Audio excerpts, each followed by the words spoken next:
Hello, everybody. I'm John Self, and welcome to Office Hours. We're delighted you're with us today. Thank you so much for joining us. We're back on Restream platform. We've had just making a lot of changes, trying to figure out the right way to deliver content in a way that helps you, value your career. And so we're making fine tuning things, and it's an ongoing process. And gotta, you just have to be patient, I guess, on my end. But anyway, we are today going to focus on something that is so important, and yet people push back on it like you would not believe. So, thank you for joining us today.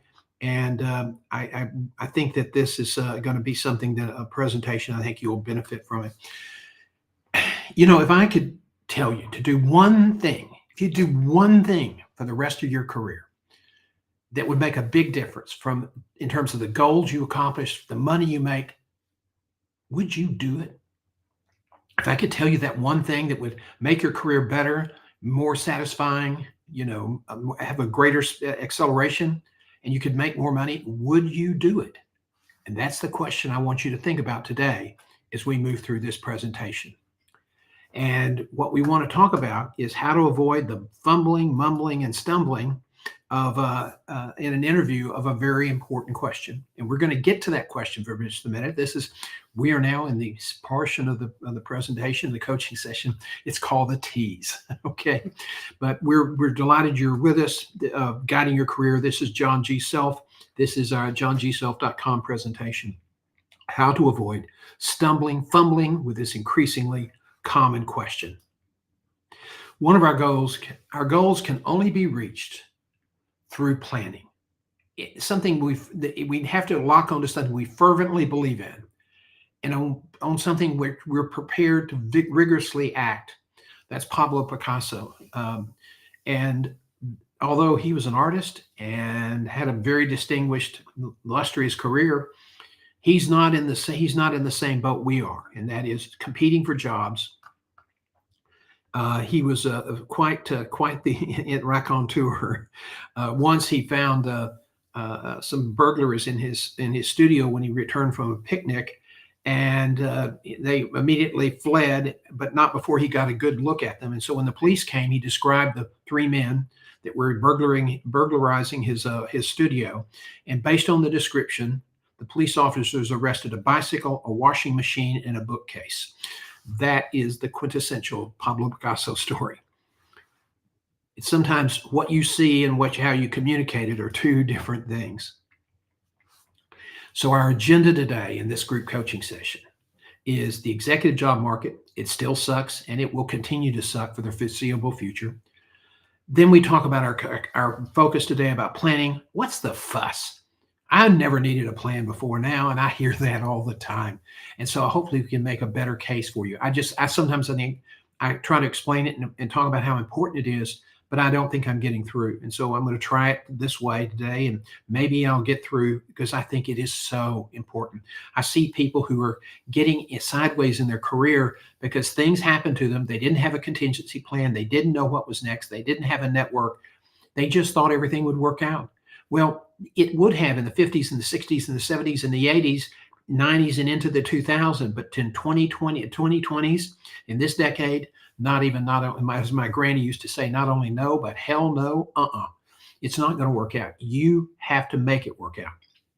Now, the next thing they're going to talk about is why spend the effort? Everything's changing. No kidding. We'll talk about that as well. And if you lose your job, what will you do? A lot of people can't answer that question. Now, we've turned the chat on, so if you have any questions, if you're watching us on YouTube or on LinkedIn, we hope that you'll post your questions. And I'm going to look over here and see if we're up and going on LinkedIn, and apparently the connection didn't get made, so I apologize for that. We'll stream it over there later. So we're on, if you want to refer us to anybody, we're on YouTube right now at Guiding Your Career, John G. Self. The job market, it does suck. And if anybody's out there looking for a job in the executive and management world, they can tell you that. And people, you keep asking, well, the broader job market's fine. What's going on? Well, let me tell you, the broader job market, where you see all those jobs created every month, That's slowing down a little bit. Moreover, it is not executive and management jobs. Those are hotel maids, housekeepers, you know, um, line cooks in restaurants, waitresses, bank tellers, if there are any of those left. People who are doing hourly work day in and day out. Those are the jobs that are getting created because they represent a broader reflection of the economy. But the jobs that most people that we coach, executive and management jobs, they are not as available. Matter of fact, this is probably the most depressed it's been in the last 2 decades. And if you're going to be successful in this, it takes an incredible amount of effort and a credible amount of luck and a lot of preparation. So the market still sucks. Why? Well, we're in a post-pandemic reality, and that is a lot of people were still remote working. Now that's changing back, but there's no indication that companies are going to hire back from that. The post-pandemic period, companies realized they didn't need as many executives, they didn't need as many managers and supervisors. And so they took the furloughs and made them layoffs. Job extension is also playing into this. Now, what's job extension? Well, that is if you had a vice president who was responsible for five units in the organization, he now has 10 units in the organization, and one of the vice presidents doesn't have a job anymore. That's what job extension is. Having executives cover more responsibility and delegating out more to the managers and supervisors. The other problem, and you probably could guess this, and this is not a political statement because it's certainly reflected in Wall Street. I was getting ready to take a look at what happened today, and the market NASDAQ closed down 214. There's just too much instability right now. The president believes a strong believer in tariffs. He's made a lot of conflicting and I don't want to say erratic, but he's made a lot of interesting comments about Canada, about Mexico, about Greenland, about the Panama Canal. That uncertainty. Businesses don't want to invest if they're not certain what the tax policy is going to be. They're not certain what the tariff policy is going to be, and so they keep their powder dry and hold their cards. And that's part of the problem. But even if businesses start investing, I'm not sure that we would see a great influx of new jobs. I think businesses are saying, hey, we don't need all of those people anymore, and we're going to be more frugal in our activities. So there's been sweeping changes in business, okay? And what we're going to see in the next 5 to 7 years is going to be more change than we saw in the previous 20 years. I think machine learning and automation is going to absolutely reshape how the work as we know it. And you have to be prepared for that. And there are a lot of issues that you're going to have to cope with, and you're going to have to develop new skills. And some of the skills that may have carried you in the past won't be relevant anymore. So this is also a process. If you're looking for a job or want to continue advancing your career, part of the career management portfolio now is that you must continue to make your skill set, your toolkit, if you will, make it relevant with what's happening in the market today. Now, you have a great debate, AI is going to kill jobs. Well, then they say, no, it's not. It's just going to make you more productive. Anybody believes that? Okay, let me tell you, you give management an opportunity to reduce overhead, reduce expenses, and maximize profits, they're going to take it. Now, AI is not going to be able to do everything that it's capable of doing when we finally begin to see it more broadly in day in and day out living. I mean, we're seeing it now, but it's almost like smaller functional items. But with improved efficiency and productivity, you will have job losses across multiple disciplines. So that means fewer management and executive jobs. So that's another thing that's affecting it. When British Petroleum did a big layoff early last year, they said that there were 5,000 jobs that they were specifically targeting for replacement by AI. And if you've ever dealt with customer service lately, you already know AI has eliminated thousands of jobs in customer service, at the airline counters, in the banks, across the board. So it is changing, and it's just not real. It's not believable. Somebody gets on TV and says, no, it's not going to be bad. It's just going to make everybody more productive. Businesses will figure out a way to reduce the headcount. So you need to be prepared. You need to be able to know how to use AI to your advantage. Now, the other issue you're going to be facing is that there's some executives who want to extend their careers to 70 plus, and that's going to exacerbate the job market when there are already not enough openings to absorb the inventory. And so this is still, this is just another complicating factor. Michael Gerber is an author. He's a CEO of Bill's Business Skills Training Company. He's a very bright guy, and I like to read his stuff a great deal. And this particular quotation caught my eye, that the difference, he says, between great people and everyone else is that the great people create their lives actively, while everyone is created by their lives passively, waiting to see where life takes them next. The difference between the two is living fully and just existing. I saw a poster once, and it was a gravestone, and it said, just working to pay taxes until I die. That I just think that some people want that kind of life. They want to have a nice home. They maybe have a lake house. They want to be able to put their kids through school, but he has no aspirations, or she has no aspirations to be the CEO of a Fortune 500 company, or a Fortune, or a bank, or anything else. They just want a decent life, pay their bills, put some money away for retirement, educate their kids. And that's fine. And some of those people can work in a job for 10 or 15 years and work in the same market, never have to make any relocations. There are people that is an important part of their career. That is their career. But if you are now somebody who wants to, do the best you can do, maximize your ability to earn income, because that may be very helpful given what's going on with Social Security. You've got to, you can't sit back and say, well, what's next? You're going to have to work to create that difference. This, I think, is a game-changing factor. In 27 years of executive search, I interviewed, 9,000 applicants, that right at that number, maybe a few more. And one of the questions we used to ask people just routinely, kind of early chit chat in the conversation, just to get everybody warm and moving forward. I said, do you have a career plan? Is it? Yes, I do. Is it in writing? No, it's all up here. Well, I thought that was kind of interesting. But the people who had written career plans were more confident. They were more upbeat. And when I asked about, well, where are you in your plan? They said, I'm ahead of schedule to achieve their capstone goals. And that impressed me. And it wasn't just one or two off. That was a fairly consistent theme. They were more focused. They were more enthused. They had a purpose. They knew where they wanted to go. Now, people say, well, it's all going to change. Well, we're going to talk about that as well today. But I think that's really important. So if you think about where you are, if you're looking for a job now and you're frustrated, you've been turned down, you don't like, what's happening, you're really getting antsy, you have to understand that where you are today, a large part may be because you didn't have a plan. And sometimes we take jobs that look like the end of the world, and they're not. So we take another job and it doesn't work out because there's going to be a merger, and you get laid off as part of the consolidation process.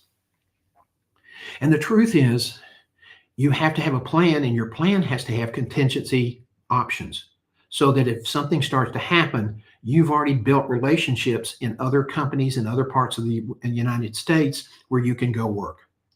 So, people don't want to do a plan. So I began asking people, why? Why the pushback? Well, some people said, when college in my graduate school program, the teacher said it was just, it was just not practical. Everything's going to change so fast. And you need to just, take care of opportunities as they, capture opportunities that present themselves. And the entrepreneurs dismissed it out of hand because they're move fast and break things, as we're watching now.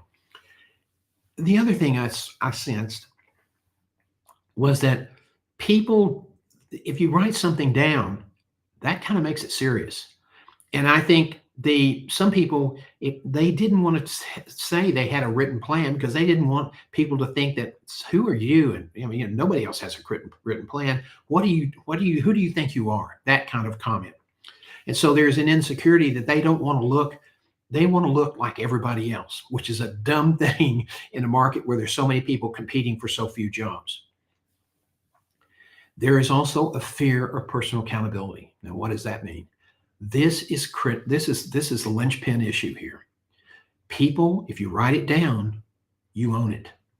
If it's just up here, you can play mind games with yourself and explain why you didn't do something or why you didn't take advantage of this or why when you got laid off you didn't have options. You can rationalize till the cows come home. But in fact, fear of personal accountability is a big reason people don't put their planning down in writing for their career. The other people saying, well, I understand what you're saying, but I don't want to close off any options. Okay, companies don't not plan because they don't want to close off options. That's a bizarre sort of piece of logic there. You're not closing off options. Uh, they want to be able to say, well, it's easier to make a quick pivot and avoid the appearance of failure. That's more for them than anybody else. Nobody else cares. And so you got to kind of think about these things carefully because the market's not going to be very forgiving. And what got you here is sure as hell not going to get you there. So if you have any questions, be sure to put them in the put them in the chat and we'll get to them. Um, again, it's about personal accountability. If you are the primary breadwinner, that's probably not a relevant term anymore. If you are the primary breadwinner, you have an accountability. You got an issue. You have a responsibility to your family to help provide a good, the kind of living that you want them to have, some security, so that they don't have the pressures of, oh my God, we're going to have to move because we can't afford the rent. We've all read stories about people who overcame great obstacles, and one of the obstacles where the family kept moving so many times because they couldn't pay the rent, and they moved ahead of the eviction notice so they wouldn't lose any of their personal belongings. And one day, one of the girls came home from school, and her family had moved. They'd moved. That's not the life you want to provide for your family. And so you have to take this planning piece seriously.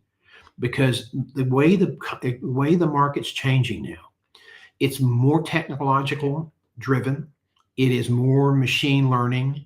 It is more inflexible in terms of, well, things will work out. It's not going to work that way in the future. And you can't afford to allow yourself to think that it's all going to work out. That's just a dream. It's a wish. It's not realistic. So, a lot of academic people, and I've sat through some sessions on this, and I just didn't say anything, but I sure as hell wanted to. They push back and discounted the value of having a career plan. Again, fear of personal accountability and loss of control. That's another issue that people push back on. They don't want to close off options. Easier to make a quick pivot and avoid the appearance of failure. And it's less threatening if you're not making career commitments. If you're not making commitments, then you don't fail. Now, this is not that kind of market anymore. You've got to be able to say, this is what I want. This is where I need to be. And if I fail, then I fail, and I'm not going to let it happen too many times. I'm going to do better next time. Now, many executives have yet to face the reality of structural reform. We're going through that right now as we talk. You see it in healthcare. You see it in communications, the newspaper broadcast industry. You see it in manufacturing, across the board. There's a lot of talk about bringing jobs back to America. That's not going to happen. It's a great thing to say on the Hastings when you're out campaigning, but for example, to get a major automobile factory back into the United States is going to take about 10 years, 7 at the least.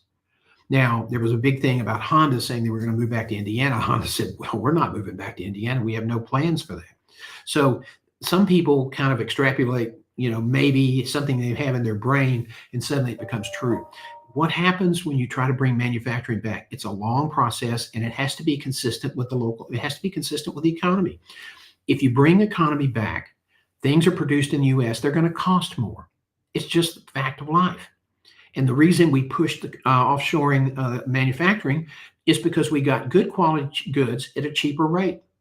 stuff you want to buy, flat screen TVs, computers, stuff like that, that you can get them cheaper if they're made overseas because they have talented workers that don't get it paid as much. Now, that's no longer true in China.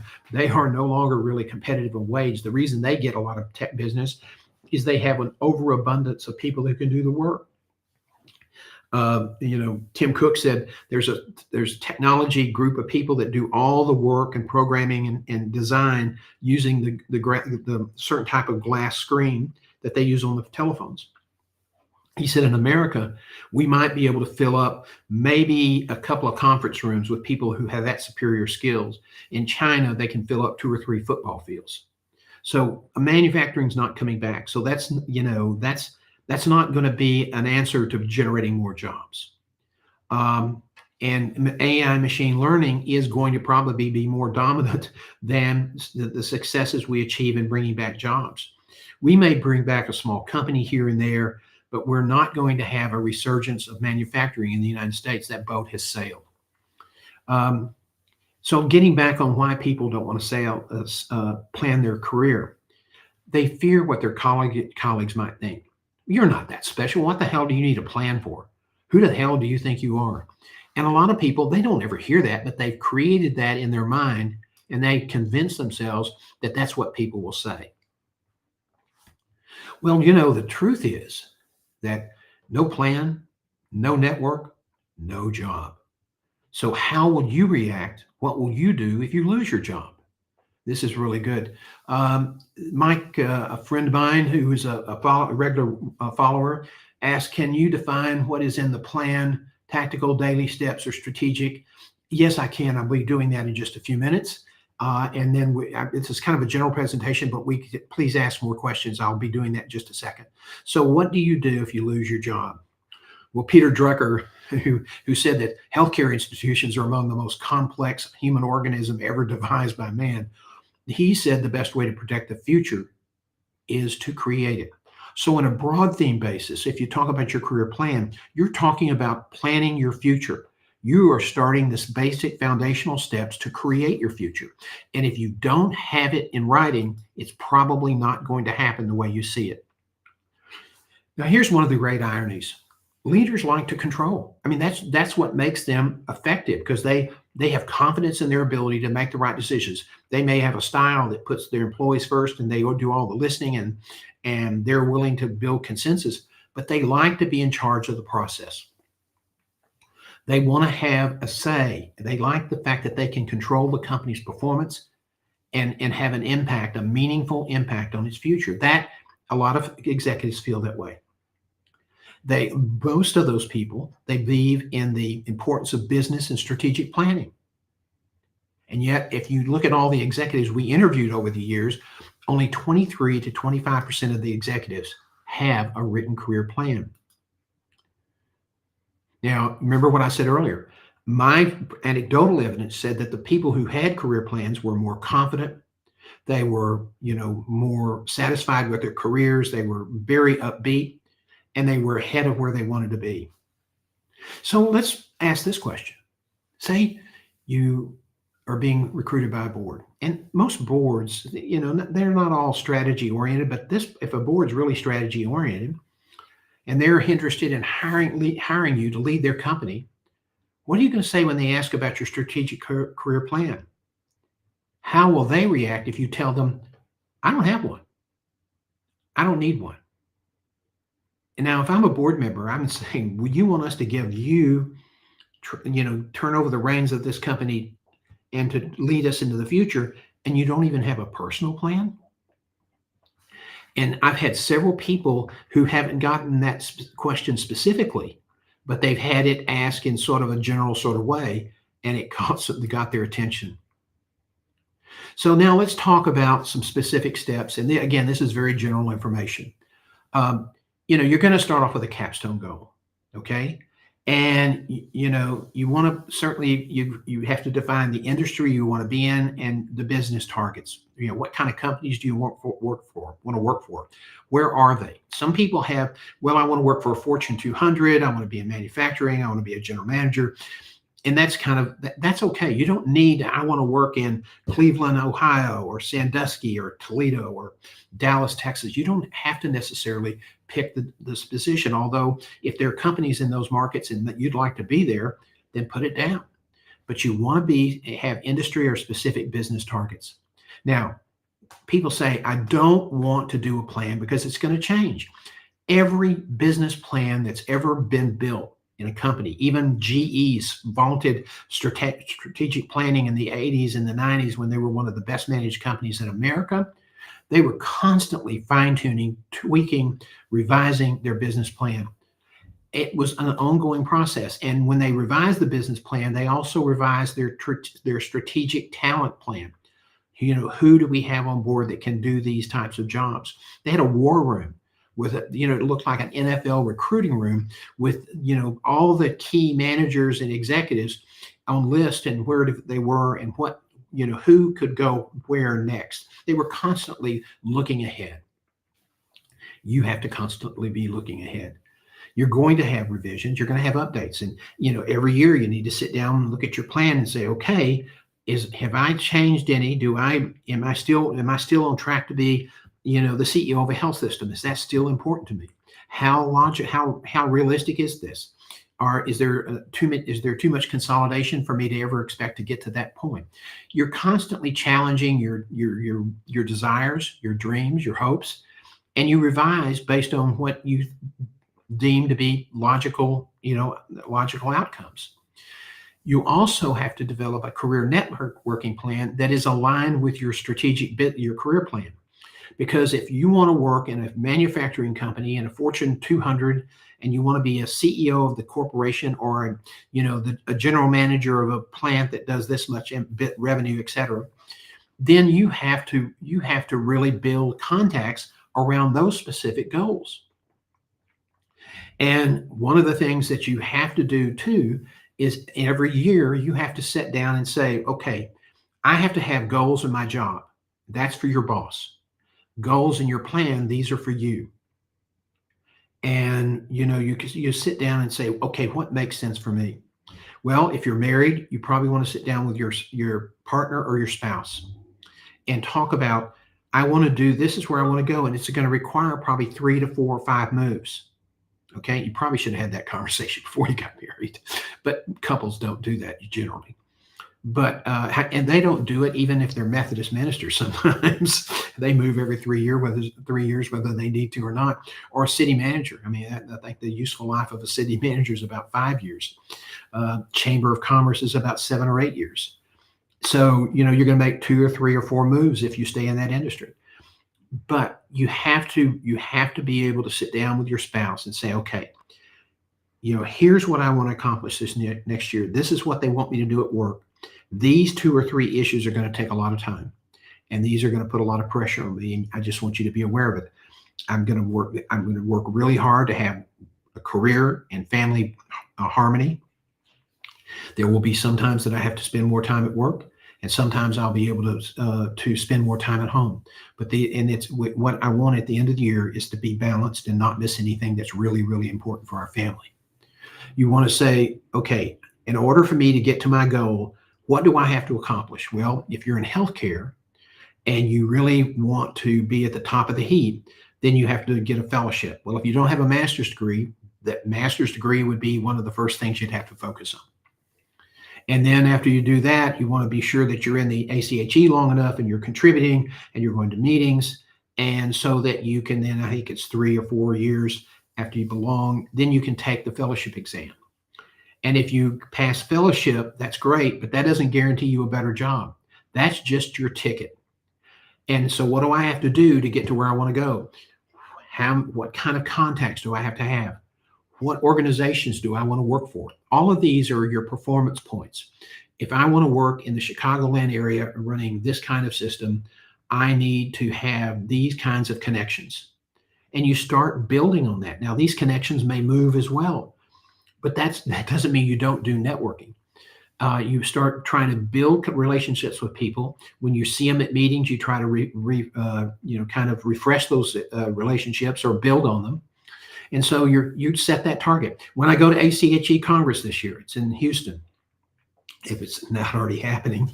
And I want to accomplish, I want to see these people. That would be something you'd put in your plan. How are you going to get to them? What have you done to try to set up coffees or meetups in the reception areas?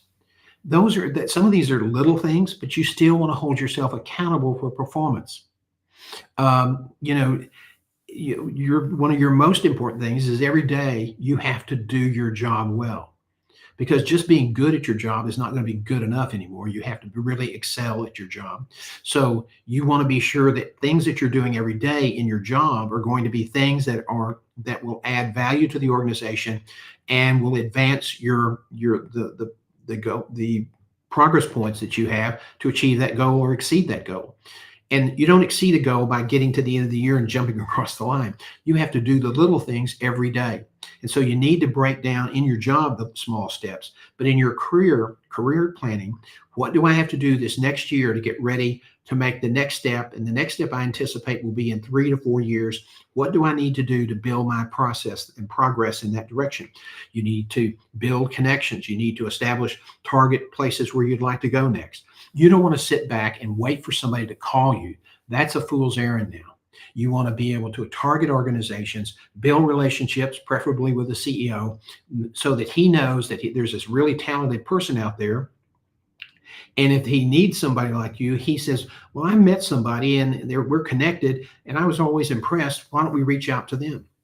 And you have to have a robust LinkedIn profile. Why? Because that's how talent is going to be discovered going forward.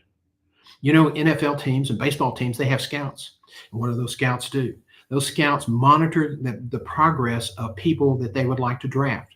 And the smart teams in drafting, aside from having early draft picks so they can get the best talent, there's always hidden talent in every draft. And the really good teams that building up are the guys that have really good up-to-date scouts who know how to use sabermetrics and know how to evaluate talent. And they track these people and they follow them. Okay, because sometimes these people might not get drafted. Dallas Cowboys used to be brilliant at this. They were one of the first NFL teams to ever use computers in tracking talents and their measurements. And they would always find talent that nobody else knew existed. Who would have thunk that a guy named Calvin Hill from Yale would make it to the Dallas Cowboys in the NFL? I mean, he was completely overlooked. And nobody paid much attention to Roger Staubach because he was in the Navy and was going to owe them 7 years. Dallas thought they really tracked his performance, looked at how he played ball, looked at his talents, and realized, hey, we're okay for the next 3 years, but this is somebody we want to be a major part of our team. They're looking ahead. Well, companies are now starting to use LinkedIn profile and tracking so they can say, these are going to be our needs going forward. We are involved and we realize that we have some key people in pharmacy and lab and some other areas. We need to find out who we can develop for those positions, not wait till they leave, and really try to build people up and get to know those people so that when you make a hire, it's a clean hire and everybody's going to be happy. Right now, they go out and get a recruiter or hire a contingency recruiter, and a bunch of those people, 40% of everybody that's placed in a year, they're gone within 18 months. Because they're doing it transactionally. Transformative recruiting is going to be kind of like the draft. They're going to be tracking talent going forward. And so you have to be sure that your LinkedIn profile is constantly reflecting your successes and your advancements, your additional degrees, a conference you attend, ideas you have for reform, short mini case studies. You have to constantly keep that profile fresh. And you're going to have to start learning how to use short videos. Why? Because a lot of the recruiters that are going to be taking over and running things grew up with short videos on their cell phones. They like that. That's the way they connect with people. That's the way they learn about things. And so you have to have a messaging strategy. And each step of the messaging strategy will have performance points that you will include. And it's going to vary from person to person. If you're an executive who wants to build an interim practice, you're probably going to have some different plan points than say somebody who wants to be a system CEO for a telecommunications company. But if you don't hold yourself accountable for your performance at work, you probably won't perform well enough and your boss is not going to be happy. The same thing applies in your career. If you do not set performance points, that you probably won't advance your career. Most people, most people are sitting around waiting for the phone to call. They want to do really well and they think that everybody's going to know who they are and they want the recruiter to call them. That is hit or miss. Okay? 70% of the best jobs out there are filled by referral. Some of those are recruiter referrals, but a lot of them are referrals by people who are friends of the network, people you may know that work in the network. So that's why it's so important to have that career network. The old days of recruiting, lightning striking, and all that jazz, it's not going to happen much anymore. So, you have to be accountable for your targets in your current job, and you have to be accountable for your planned progress. Now, life happens. Companies merge, and you have to really, have to be flexible. Your plan should include contingency options in the event of an industry transformation, a layoff, a merger, a consolidation, an acquisition. There's always going to be blood on the floor when those things happen. And if they do happen, you should be thinking, okay, if I lose my job, I'm not trying to jinx the boat here, but I have 3 other regions and 3 other, in each region, I may have 5 or 6 options that I've been working on to build relationships with people in those organizations. It's a lot of work, but you know what? It's what the market is going to require you to do going forward. And people say, nah, it's not going to do that. Yes, it will. Just because you haven't had to do it in the past, you're like saying, we know a lot of things are changing, but it's really not. That's what you're essentially saying. You can't afford to do that. You're going to be, there are too many people out there that are so talented. I mean, I'm really blessed to get to work with some really incredibly talented people, articulate, who've had great career trajectories thus far, that are in limbo now because of a merger or transition, and they really weren't prepared for how the market has changed, and they don't really have a career plan. They've been going on a transactional basis. You can't afford to do that. If you do, and you end up in the marketplace and you haven't taken the time to invest to build a plan, to build your network, to have contacts that are relevant for where your next job, your next promotion, then you're going to find yourself in the marketplace anywhere from 8 to 14 months, and that number is growing. Because in case you haven't heard, there's a lot of layoffs. Now, a lot of those government layoffs, 80% of them are outside of Washington. Okay, this is not Washington, D.C. getting crucified. No, there are people getting thrown out of their jobs all over America. And every market, you're going to have a lot of those people are very talented supervisors, managers, and leaders. So now you've got more people to compete against. And it's not going to get any better. It's simply not going to get any better. So I hope this is, providing some clarity here. This is something I've really been thinking about a lot. And so today, in a coaching session, sometimes you get me thinking out loud. Okay, contingency plans, geography, contingency targets, contingency networking, interim steps. What must you do on an interim basis? Okay, you're going to need advanced degrees, certifications. What kind of experience do you need to have? And it's going to vary. These performance points are going to vary depending on the type of job you want. If you're in healthcare, the chances of you becoming a system CEO in a big not-for-profit system without fellowship are, maybe 1 in 50. Okay, that's not a very good odds rate. If you're in the for-profit industry, they don't value that as much. There's a lot of things they don't value as much, but that might be one of them. So you just have to understand where you want to go. Then you build your performance points based on that industry, that kind of job, what you're going to need to have in terms of degrees, certifications, what kind of experience are you going to have to be that well-rounded candidate, so that after 10 or 12 years of executing and moving up the ladder in different positions with different kinds of responsibilities, you are in a position to be the complete candidate. Because the goal is to get the job. But in order to get the job, you have to be the complete best candidate who understands how to communicate the value they're best. Now, going back to a lot of corporations do this, but GE was particularly effective. They had a lot of talent. Jack Welch said he used to not attach much significance to HR until Jack Conradi, his HR person, said, you're missing the point. This is your future. This is our success right here. The people we hire, the way we engage them, the way we develop and train them is going to make the difference in our company versus everybody else. And it certainly did. I don't think there's any argument against that point.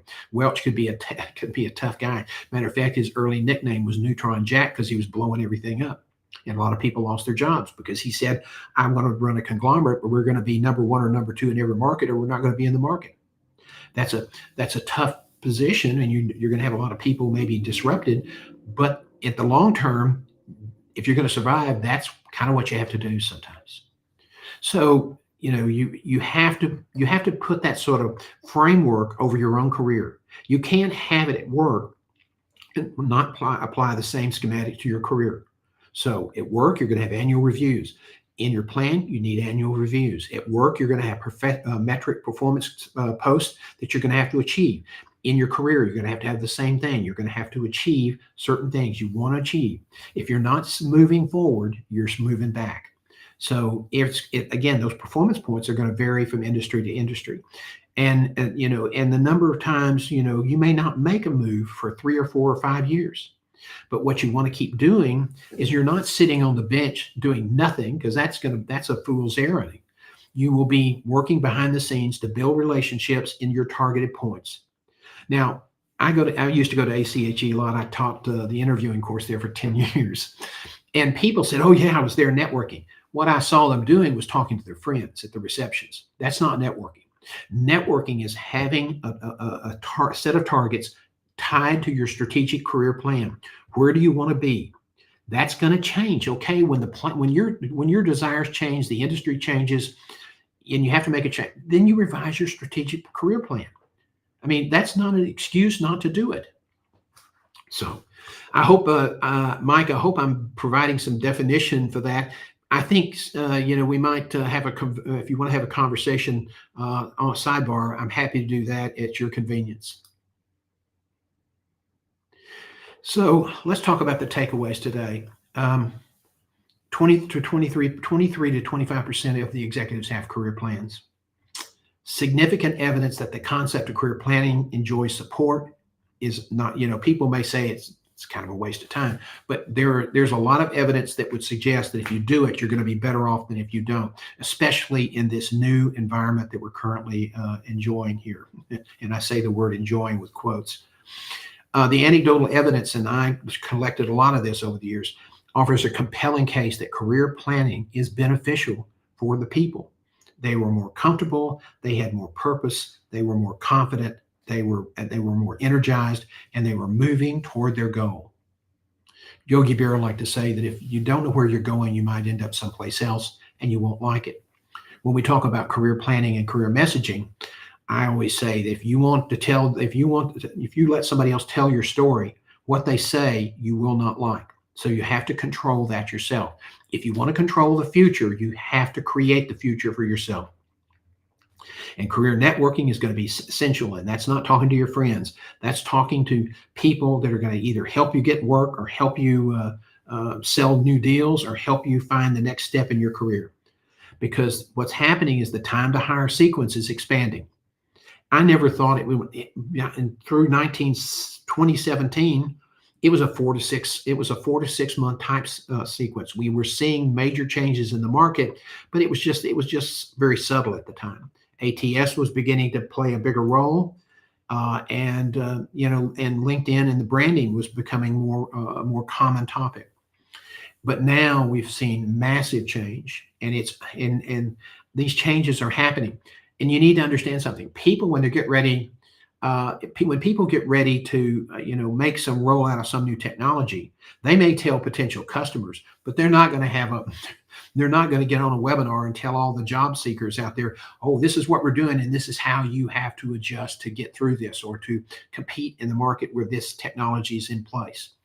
You have to pay attention to these issues. One of the things I would put in your career plan is that you check off what technology that affects my job search, my networking strategies that I have, what technology will I have to pay attention to stay relevant.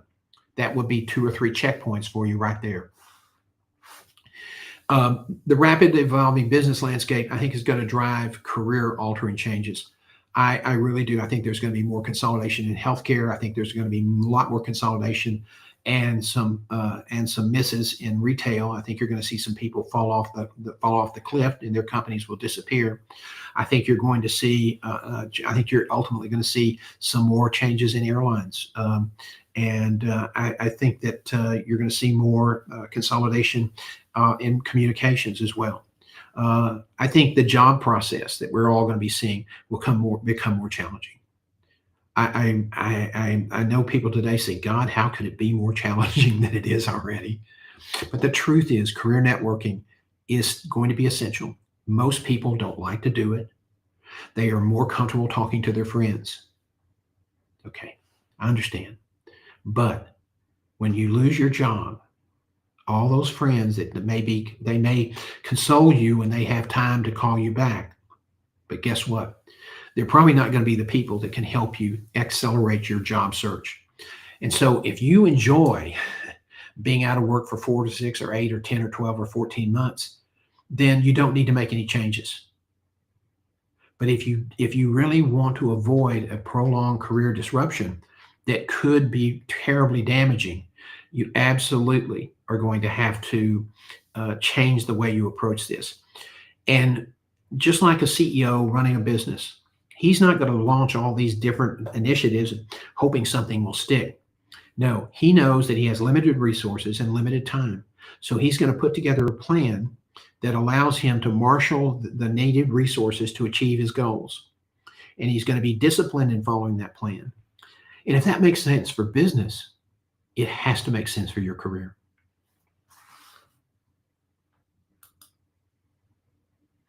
I want to thank you for joining us today. We're coming up on 5 o'clock, so we've about 50 minutes. I'm doing some more work on this, and it's a topic that I'm just passionate about, and some of my thoughts have changed over the time, but I'm still doing a lot of reading and a lot of thinking about these issues, and I would appreciate your feedback. I'm going to try to come up with something that's a little bit more definitive. I think Mike from Dallas asked a question earlier about what are some more specific points. And I think that I can probably provide some more definition. They may be sort of general, but in categorical form, these are the things you probably have to monitor in your career.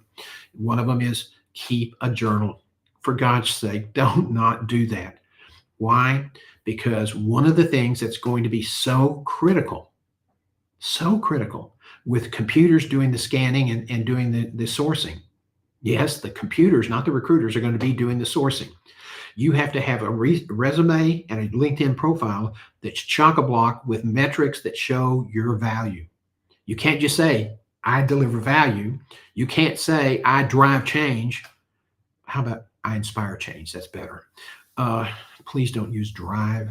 I drive my employees to do a better job. When people say that, I always think of Charlton Heston on the back of his chariot beating the living daylights out of his horses so that he wins the race. Well, winning the race is important, but you're going to be more likely to win and sustain if you inspire your people, not whip them or drive them. But anyway, back on point, I think that it's just you're going to have all of these issues, and they're going to have to be visible to the computer. So you can't just sit back and let your LinkedIn profile languish. You've got to look for opportunities to create new content, organic. You can post some news, but brief career 200-word case studies. You did a turnaround. You don't have to get into great detail, but you have to be able to frame it in such a way that there's no doubt you are really a bright turnaround person. And I think that's those are things that you have to do. People don't do them because it's not that they don't intellectually know they should do them. It's just they don't do them. And the penalty for not doing something that you need to do is you're going to lose. You may lose an opportunity that you really wanted. You may find yourself in the job market longer than you ever wanted to be. You may damage your retirement plan because you had to dip into it. You don't have to go through this. You can control this. You just have to get a plan and follow it for your professional life and for your career life. And if you're married, this is something that you've got to incorporate with your spouse, and so that she can understand what you're going through at work, trying to meet the performance standards. Most husbands don't ever talk about that. I guess they assume that their wife's going to figure it all out. And I coached one couple. He brought his wife into the process one day on a video conference. And I heard from him earlier in the year, and he said, "You know what? I can't tell you how much this has meant to my marriage." And I was startled because I wasn't thinking of him as a marriage counselor. And he said, "Well, my wife, I brought her in and sat her down, and we talked about if, what was my next step going to be and where would we like to go as a family. The kids were little, so we didn't really talk to them about it. But we talked about what would I need to accomplish before we moved to that next area. And one of the areas we talked about is the Mountain West because we both love to ski. And so I began building contacts with companies in my industry in those areas. And, last year, I got an offer and we were relocating. And it's a promotion. It's a better lifestyle for my family. And it's something close to doing something my wife and I just absolutely enjoy doing. And basically, he was living testament. He said, and what was so meaningful is that in the 3 or 4 years as we were moving toward that goal, he said every year or every 6 months, we sat down and talked about how we were doing. So I included her in my professional life. She knew the struggles that I was having, the challenges I was having, and that helped her be more understanding for why was I spending so much time in my study at night? Why was I going sometimes into the office on Saturday mornings? Because I kept her informed of what was going on and when those times that I might be away more would occur. Now that's a kind of probably the best case scenario, but he said it's made a great difference in our marriage. And I think that a lot of executives end up getting divorced because they're two people in two silos. So I thank you again for being with us today. We're coming up on 5 o'clock, and so we try to keep it in time. Thank you all for being here. We're going to be back here next Thursday at 4 p.m. If there was a time that is a better fit for you guys, let me know. I'll be happy to schedule this later in the evening if that makes more sense, or it's always going to be available for replay on YouTube. Right now, they're available to everyone. Once our membership grows, we're going to make them members-only events.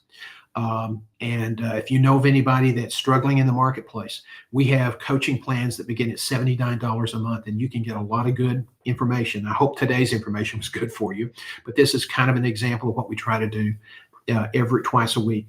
Earlier in the week, we had another great presentation, and it's available right now on YouTube as well if you missed that. So thank you very much, everybody, and we look forward to seeing you soon here on Office Hours. $79 a month, and you can get a lot of good information. I hope today's information is good for you. But this is kind of an example of what we try to do twice a week.